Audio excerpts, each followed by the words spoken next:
तो दोस्तों नमस्कार, मैं हूं अनिल और रेसलिंग सुपर धमाल में आपका स्वागत है। दोस्तों मनी इन द बैंक 2025 का प्रीमियम लाइव इवेंट 7 जून को लाइव आने वाला है और सबसे पहले हम बात करेंगे क्वालिफाइंग मैचों की।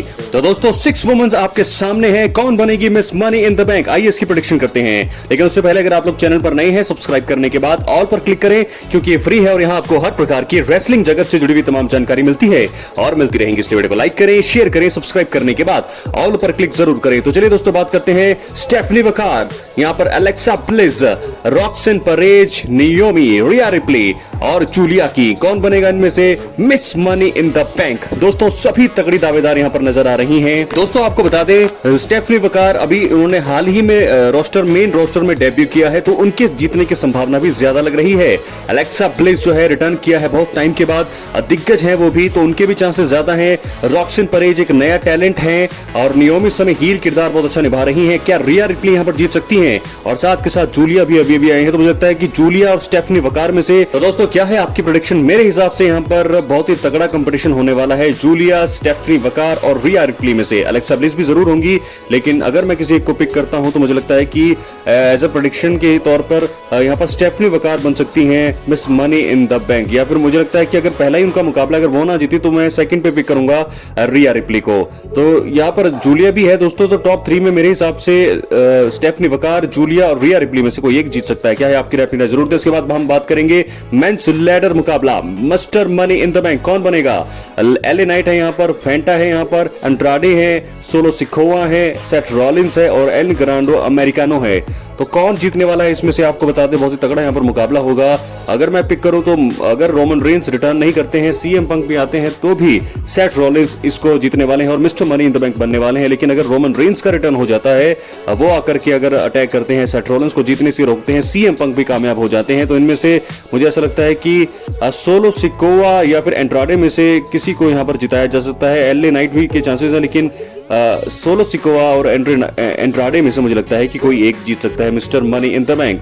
तो दोस्तों क्या है आपकी राय? अपनी राय कमेंट बॉक्स में जरूर दें। इसके बाद हम बात करेंगे अपने अगले मुकाबले की, जो होने वाला है वुमेन्स का इंटरकॉन्टिनेंटल चैंपियनशिप। एक और match, Lyra Valkyria versus Becky lynch.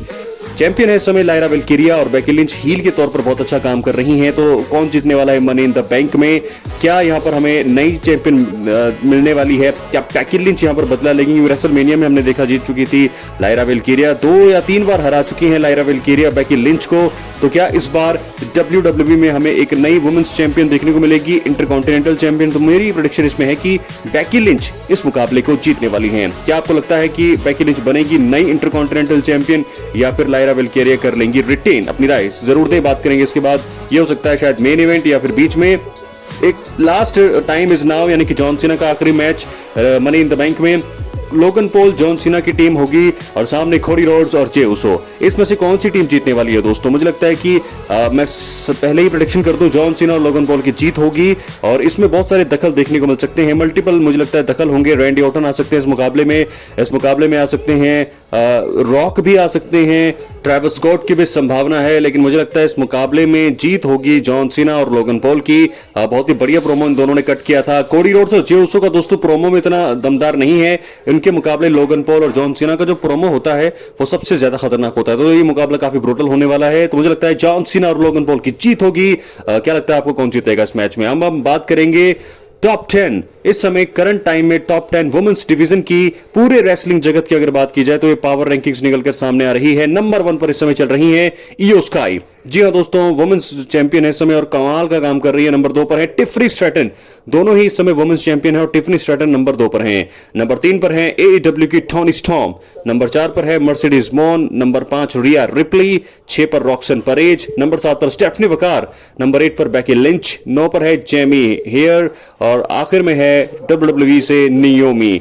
तो आपको बता दें ये स्काई, टिफनी और रिया रिप्ली भी हैं, रॉक्सन परेज भी हैं, स्टेफनी वकार आ चुकी हैं, बेकी लिंच। तो 7-8 नाम तो यहाँ पर WWE से हैं। तो कमाल की रैंकिंग है। ईओ स्काई इस समय टॉप पर है बहुत ही कमाल का यहाँ पर सेगमेंट करती हैं और इस समय चैंपियन बनी हुई है। रेसलमेनिया में उन्होंने रिया रिप्ली को हराया और देखना होगा कि किस प्रकार जो है ये ऊपर नीचे सिचुएशन होती है, लेकिन टिफनी और यो स्काई इस समय वुमेन्स डिवीजन में टॉप पर हैं। क्या है आपकी राय? यहाँ पर जरूर जो है इस समय ये टॉप पर हैं, लेकिन देखना होगा कि आने वाले समय में कौन जो है ऊपर नीचे यहाँ पर जाता है।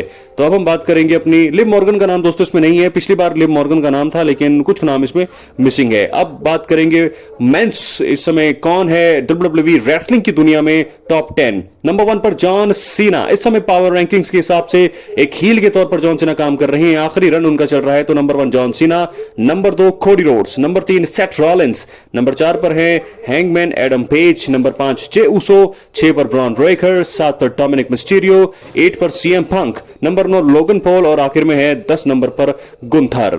दोस्तों WWE से बहुत सारे नाम, जॉन सीना, कोडी रोड्स अभी भी टॉप 2 में हैं और रॉलिंस भी अच्छा काम कर रहे हैं, ब्रॉन ब्रेकर, जे उसो, सीएम पंक, लोगन पॉल और गुंथर। इसमें एक मेजर नाम मिसिंग है जो है रोमन रेंस का। क्यों नहीं है रोमन रेंस? बहुत बड़े सवाल, बहुत सारे सवाल। एक तो दोस्तों वो ब्रेक पर हैं, लगातार 2 साल हो गए उनको हारे हुए, तो रोमन रेंस का नाम मिसिंग है और इससे जो है इस समय बहुत सारे जो रोमन रेंस के फैंस हैं वो जरूर बहुत ज्यादा दुखी होंगे इस रैंकिंग से, क्योंकि रोमन रेंस इसमें नहीं है। तो क्यों नहीं है रोमन रेंस? बहुत सारे कारण है इस चीज के, क्योंकि वो ब्रेक पर हैं, काफी टाइम से वो ब्रेक पर रहते हैं, पार्ट टाइमर के तौर पर काम कर रहे हैं WWE में। इस समय ना ही उनके पास कोई चैंपियनशिप है और ना ही उनका वाइसमैन, तो ऐसे में बहुत सारी चीटिंग्स पिछले कुछ दिनों में मिली है, कुछ समय में रोमन रेंस को, जिसके चलते रोमन रेंस का नाम इस समय नहीं है लिस्ट में, टॉप 10 में है ही नहीं रोमन रेंस। तो ऐसे में अब देखना होगा कि आने वाले समय में क्या रोमन रेंस का दबदबा जैसे पहले था वैसा दोबारा जो है वो स्थापित कर पाएंगे, क्या दोबारा वो चैंपियन बन पाएंगे, क्या वो किस प्रकार लड़ेंगे। लगातार वो पिछले रेसलमेनिया 40 में हारे, रेसलमेनिया 41 में हारे, 2 बार वो लगातार हार चुके हैं। तो ऐसे में क्या वो लगातार हारते ही रहेंगे? अपनी राय कमेंट बॉक्स में जरूर। बहुत बहुत धन्यवाद।